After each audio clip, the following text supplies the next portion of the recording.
اللهم صل على سيدنا ومولانا محمد أفضل صلواتك بعدد معلوماتك وبارك وسلم وصل عليه. بسم اللہ الرحمن الرحیم. عزیز طلباء کرام، امید ہے انشاءاللہ العزیز آپ سب خیر و عافیت کے ساتھ ہوں گے. جامع السنن الترمذی جلد ثانی کے ابواب صفت القیامہ کے ایک اور باب سواد عظیم کے ساتھ اللہ جل شانہ کے فضل و کرم سے آپ کے خدمت میں حاضر ہونے کا موقع ملا. بحمد اللہ تعالی آج ہمارا سبق نمبر 207 ہے، تو بڑھتے ہیں اپنے سبق کی طرف.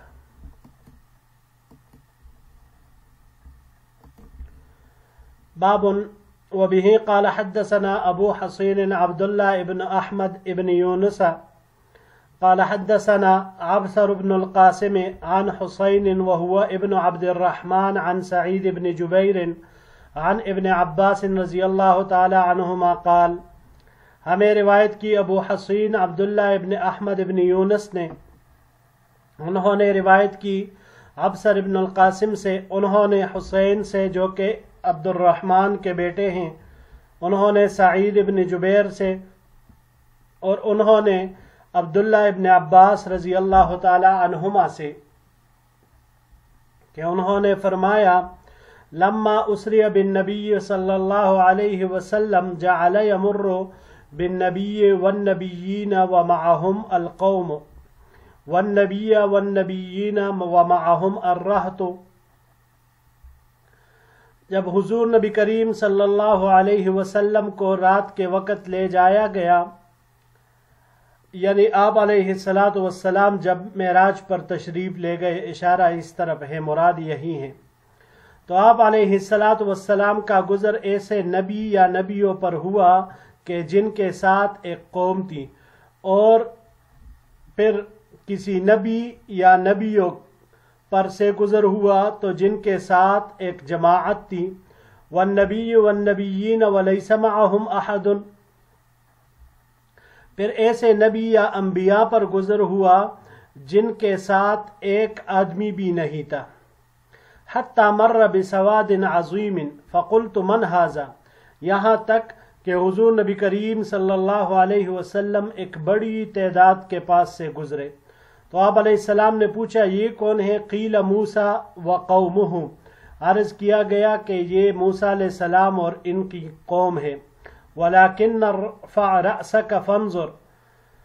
مگر آپ علیہ السلام کو بتایا گیا کہ آپ اپنا سر اٹھائیے اور دیکھیے. قال، حضور نبی کریم صلی اللہ علیہ وسلم فرماتے ہیں جب میں نے دیکھا فَإِذَا هُوَ سَوَادٌ عَظِيمٌ قَدْ سَدَّ الْأُفُقَ مِنْ ذَا الْجَانِبِ وَمِنْ ذَا الْجَانِبِ. تو انسانوں کا ایک جم غفیر تھا جس نے آسمان کے دونوں جانبوں کو ڈانپ رکھا ہے. فقیل، کہا گیا هؤلاء أُمَّتُكَ وَسِوَا هؤلاء مِنْ أُمَّتِكَ 70,000 يدخلون الجنة بغیر حساب. حضور نبی کریم صلی اللہ علیہ وسلم کو بتایا گیا کہ یہ آپ کی امت ہے، اور اس کے علاوہ آپ کے امت کے 70,000 آدمی ہیں، اور وہ ہے جو بغیر حساب کے جنت میں داخل ہوں گے. فدخل ولم يسألوه ولم يفسر لهم. اس کے بعد حضور نبی کریم صلی اللہ علیہ وسلم گھر تشریف لے گئے. نہ صحابہ کرام نے آپ سے پوچھا اور نہ آپ علیہ السلام نے اس قول کی تفسیر بیان کی، وضاحت کی کہ وہ کون لوگ ہیں. فقالوا، تو بعض حضرات ایک دوسرے سے کہنے لگے نحن ہم. وقال قائلون ہم ابناء الذین ولدوا علی الفطرۃ الاسلام. بعض حضرات کہنے لگے کہ شاید وہ ہم لوگ ہو، اور بعض کہنے لگے کہ ان سے وہ بچے مراد ہیں جو فطرت اسلام پر پیدا ہوئے. فخرج النبی صلی اللہ علیہ وسلم فقال. تو اتنے میں حضور نبی کریم صلی اللہ علیہ وسلم تشریف لے آئے اور فرمایا ہم الذین لا یکتوون ولا یسترقون ولا یتطیرون وعلی ربہم یتوکلون. یہ وہ لوگ ہیں لا یکتوون جو داغتے نہیں، ولا یسترقون اور جو جاڑ پونک نہیں کرتے، ولا یتطیرون اور نہیں بدپالی لیتے ہیں، وعلی ربہم یتوکلون اور اپنے رب پر ہی اعتماد کرتے ہیں۔ فقام عکاشۃ بن محصن رضی اللہ تعالی عنہ فقال انا منہم یا رسول اللہ۔ عکاشہ ابن محصن رضی اللہ تعالیٰ عنہ کڑے ہوئے اور عرض کیا، اے اللہ کے رسول صلی اللہ علیہ وسلم، کیا میں انہی میں سے ہوں؟ قال نعم، حضور نبی کریم صلی اللہ علیہ وسلم نے فرمایا ہاں۔ ثم جاءه آخر فقال انا منہم، پھر ایک اور انصاری صحابی کڑے ہوئے، انہوں نے بھی یہی پوچھا، کیا میں انہی میں سے ہوں؟ فقال سبقک بہا عکاشہ، عکاشہ تم پر سبقت لے گئے۔ وفی الباب عن ابن مسعود و ابی ہریرہ ھذا حدیث حسن صحیح، اس باب میں عبداللہ ابن مسعود، حضرت ابو ہریرہ رضی اللہ تعالیٰ عنہما سے روایات مروی ہیں، یہ حدیث حسن صحیح ہے۔ جی عزیز طلباء کرام، اس باب سے، اس روایت سے ہمیں دو باتیں معلوم ہوئی۔ پہلی بات تو یہ معلوم ہوئی کہ امت محمدیہ علی صاحبہا الف الف تحیہ کی تعداد تمام امتوں سے زیادہ ہوگی، اور دیگر امتیں اس کے مقابلے میں تعداد کے اعتبار سے کم ہوگی۔ چنانچہ معراج کے موقع پر آپ علیہ الصلاۃ والسلام کو یہی دکھایا گیا۔ دوسری بات جو اس روایت سے معلوم ہوئی وہ آپ علیہ السلام کو فرمایا گیا کہ آپ کے اس امت میں سے 70,000 لوگ حساب کے بغیر جنت میں داخل ہوں گے۔ تو اب یہ علامہ نووی رحمہ اللہ فرماتے ہیں کہ یہاں پر فرمایا گیا ہؤلاء امتک وسوا ہؤلاء من امتک 70,000۔ ان الفاظ سے معلوم ہوتا ہے کہ 70,000 سے وہ لوگ مراد ہیں جو ان لوگوں کے علاوہ ہیں،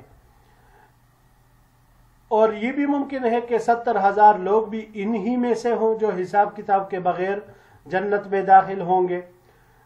چنانچہ اس کی تائید بخاری شریف کی روایت سے بھی ہوتی ہے کہ آپ علیہ الصلاۃ والسلام کو فرمایا گیا ھذہ امتک ویدخل الجنۃ ھؤلاء 70,000،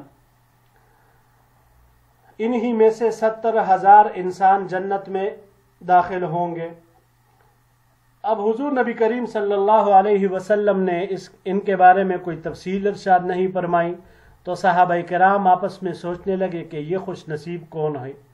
بعض نے کہا کہ ہم ہی لوگ مراد ہے، بعض کی رائے یہ تھی کہ اس سے ہماری وہ اولاد مراد ہے جو فطرت اسلام پر پیدا ہوئی، کیونکہ صحابہ کرام یا اس وقت موجود لوگ جو اسلام سے پہلے، اسلام کے حضور نبی کریم صلی اللہ علیہ وسلم کی بعثت سے پہلے پیدا ہوئے تھے، تو وہ زمانے جاہلیت میں پیدا ہوئے تھے۔ جب آپ صلی اللہ علیہ وسلم مبعوث ہوئے تو اس کے بعد جب فطرت اسلام پر پیدا ہوئے۔ آپ علیہ الصلاۃ والسلام جب باہر نکلے تو ان کے لیے اس بات کی وضاحت فرمائی، ہم الذین لا یکتوون، لا یکتوون اس کے دو مطلب ہیں۔ پہلے وہ لوگ مراد ہے کہ جو بغیر ضرورت کے جسم نہیں دغواتے۔ پہلے زمانے میں زخم کی علاج کے طور پر اس کو داغ دیا جاتا تھا جس سے خون آنا فوراً بند ہو جاتا تھا، لیکن اس کی تکلیف انتہائی شدید ہوتی تھی۔ تو اگر کوئی ایسی مجبوری پیش آئے کہ بغیر اس کے کوئی چارہ نہ ہو، بغیر اس کے علاج نہ ہو، تو وہ داغ لگاتے ہیں، لیکن اگر کوئی دوسرا علاج ممکن ہو تو پھر وہ داغ نہیں لگاتے۔ صحابہ کرام میں سے ہم دیکھتے ہیں سعد بن ابی وقاص رضی اللہ تعالی عنہ، انہوں نے ضرورت کے تحت داغ لگایا ہے، حالانکہ وہ 10 مبشرہ میں سے ہے، دنیا میں ہی ان کو جنت کی بشارت ملی ہے۔ دوسرا مطلب لا یکتوون کا بعض حضرات کے نزدیک یہ ہے کہ وہ بالکل داغ نہیں لگواتے، خواہ کتنی ہی اشد ضرورت کیوں نہ ہو۔ تو پھر ان سے وہ نیک اور صالح لوگ، اولیاء مراد ہے، جو اس درجے تک پہنچ جاتے ہیں کہ پھر دنیا کے اسباب، ساز و سامان سے بالکل اعراض برتتے ہیں، کتنے ہی بیمار کیوں نہ ہو جائے وہ دوائی تک ہی نہیں لیتے، یعنی اس سے بالکل اپنے آپ کو مستثنا کر دیتے ہیں، اور جو کہ توکل کا سب سے اعلیٰ مقام ہے، اور یہ ہر شخص کو حاصل نہیں ہو سکتا، اور نہ کوئی ہر شخص اس کو حاصل کرنے کے قابل ہوتا ہے۔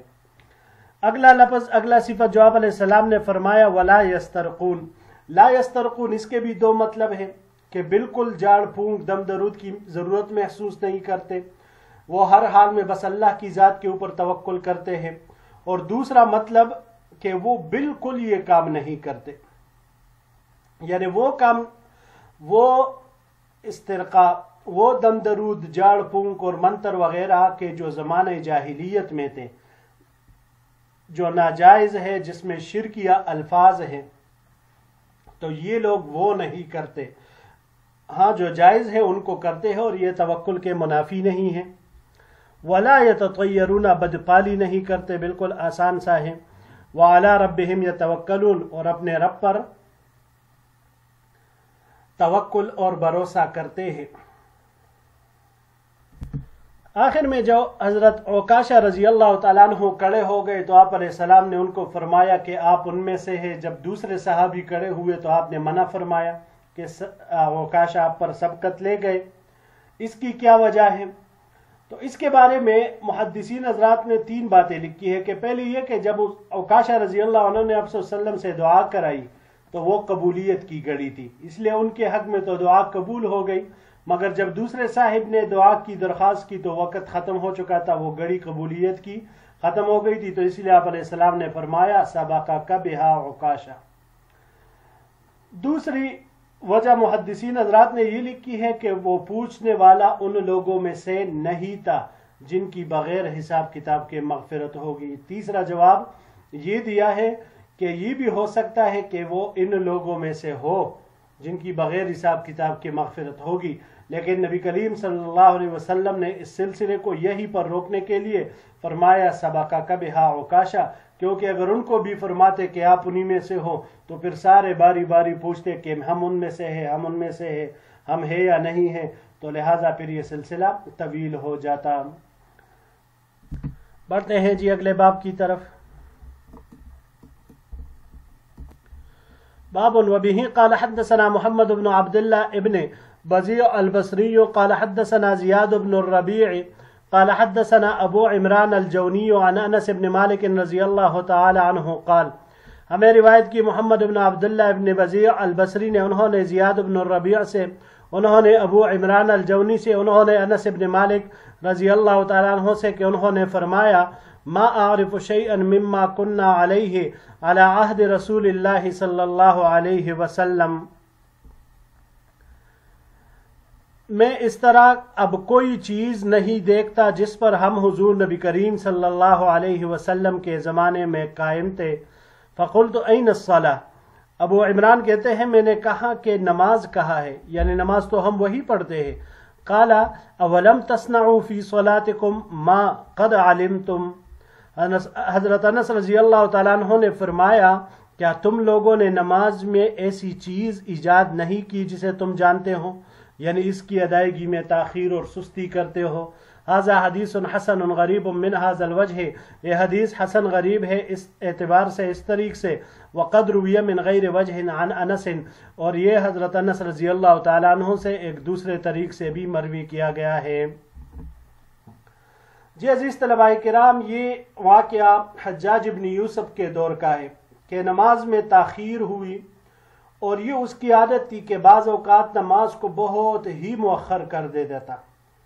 حضرت انس ابن مالک رضی اللہ تعالیٰ عنہ جو حضور نبی کریم صلی اللہ علیہ وسلم کے خادم ہیں، آپ رضی اللہ عنہ اس پر ناگواری کا اظہار فرما رہے کہ نبی کریم صلی اللہ علیہ وسلم کے زمانے میں تو ہم نے اس قدر تاخیر نہیں کی تھی۔ تو ایک دفعہ حضرت انس ابن مالک رضی اللہ عنہ نے حجاج ابن یوسف کی مجلس سے صرف اس وجہ سے تشریف لے گئے کہ اس نے نماز میں بہت تاخیر کر دی تھی، اور جب سواری پر سوار ہوئے تو ارشاد فرمایا کہ اب تو حضور صلی اللہ علیہ وسلم کے زمانے کی صرف ایک ہی چیز باقی ہے، وہ ہے کلمہ شہادت، اور نماز میں سستی کا تم لوگوں کا یہ حال ہے۔ بڑھتے ہیں اگلے باب کی طرف جی۔ باب وبه قال حدثنا محمد بن يحيى الأزدي البصري قال حدثنا عبد الصمد بن عبد الوارث قال حدثنا هاشم بن سعيد الكوفي قال حدثني زيد الحصعمي عن أسماء بنت عميس الحصعمية قالت سمعت رسول اللہ صلی اللہ علیہ وسلم یقول. ہمیں روایت کی محمد بن یحییٰ ازدی بصری نے، انہوں نے عبد الصمد ابن عبد الوارث سے، انہوں نے ہاشم ابن سعید کوفی سے، انہوں نے کہا کہ مجھے روایت کی زید خثعمی نے، انہوں نے اسماء بنت عمیس الخثعمیہ رضی اللہ تعالی عنہا سے کہ انہوں نے فرمایا میں نے حضور نبی کریم صلی اللہ علیہ وسلم کو فرماتے ہوئے سنا، بئس العبد عبد تخیل واختال ونسی الکبیر المتعال. برا ہے وہ بندہ جو تکبر کرتا ہے اور اتراتا ہے اور بڑے عالی شان کو بھول جاتا ہے، اللہ جل شانہ کو بھول جاتا ہے. وبئس العبد عبد تجبر واعتدى ونسی الجبار الاعلی. برا ہے وہ بندہ جو تکبر کرتا ہے اور زیادتی کرتا ہے اور زبردست اور برتر کو بھول جاتا ہے. بئس العبد عبد سہا ولہا ونسی المقابر والبلا. برا ہے وہ بندہ جو حق سے غافل ہے اور کیل و کود میں مشغول ہے اور قبروں کو اور بوسیدہ ہونے کو بھول گیا ہے. بئس العبد عبد عطا وطغى ونسی المبتدأ والمنتہى. برا ہے وہ بندہ جو حد سے بڑھتا ہے اور سرکشی کرتا ہے اور اپنی ابتدا اور انتہا کو بھول جاتا ہے. بئس العبد عبد یختل الدنیا بالدین. برا ہے وہ بندہ جو دین کی آڑ میں دنیا کماتا ہے. بئس العبد عبد یختل الدین بالشبہات. برا ہے وہ بندہ جو دین کو مشتبہات کے ذریعے خراب کرتا ہے. بئس العبد عبد طمع یقودہ. برا ہے وہ لالچ کا غلام جس کو لالچ کھینچتی ہے. بئس العبد عبد هوى یضلہ. برا ہے ایسی خواہش کا غلام جو اس کو گمراہ کرتی ہے. بئس العبد عبد رغب یذلہ. برا ہے ایسی حرص اور طمع کا غلام یذلہ جو اس کو رسوا کرتی ہے. ھذا حدیث لا نعرفہ الا من ھذا الوجہ. یہ حدیث ہم اسے نہیں جانتے مگر صرف اسی سند سے. ولیس اسنادہ بالقوی. اور اس کی سند قوی نہیں ہے. جی عزیز طلباء کرام، 9 چیزیں حضور نبی کریم صلی اللہ علیہ وسلم نے ذکر کیے انسانوں کی 9 قبیح عادتیں کہ جس کی وجہ سے انسان برا آدمی بن جاتا ہے. تو ان صفات سے انسان کو کنارہ کش رہنا چاہیے. پہلی صفت جو آپ علیہ الصلوۃ والسلام نے فرمائی، تخیل واختال. تخیل الرجل، یہ تکبر کرنے کو کہتے ہیں، اور اختال فلان تو اترانے کو کہتے ہیں. یہ دونوں مترادف ہے. تکبر ویسے بھی بری صفت ہے، بری چیز ہے، لیکن جب انسان کے اندر اس درجے کا تکبر ہو کہ اس کے آثار اس کے جسم پر ظاہر ہونا شروع ہو جائے، آدمی کے اندر اتراہٹ آ جائے، تو پھر یہ اور بھی بری بن جاتی ہے. اور یہ ایسا برا شخص بن جاتا ہے کہ پھر اس کی کوئی انتہا نہیں ہوتی. یہ کہیں پر بس کرتا ہی نہیں، رکتا ہی نہیں. حالانکہ تعجب کی بات یہ ہوتی ہے کہ کس لحاظ سے یہ اپنے آپ کو اتنا لمبا سمجھتا ہے اور اتنا یہ اتراتا ہے. کیا یہ نہیں جانتا کہ اس کو جس ذات نے پیدا کیا ہے وہ سب سے بڑا ہے. وَنَسِيَ الْكَبِيرَ الْمُتَعَالِ.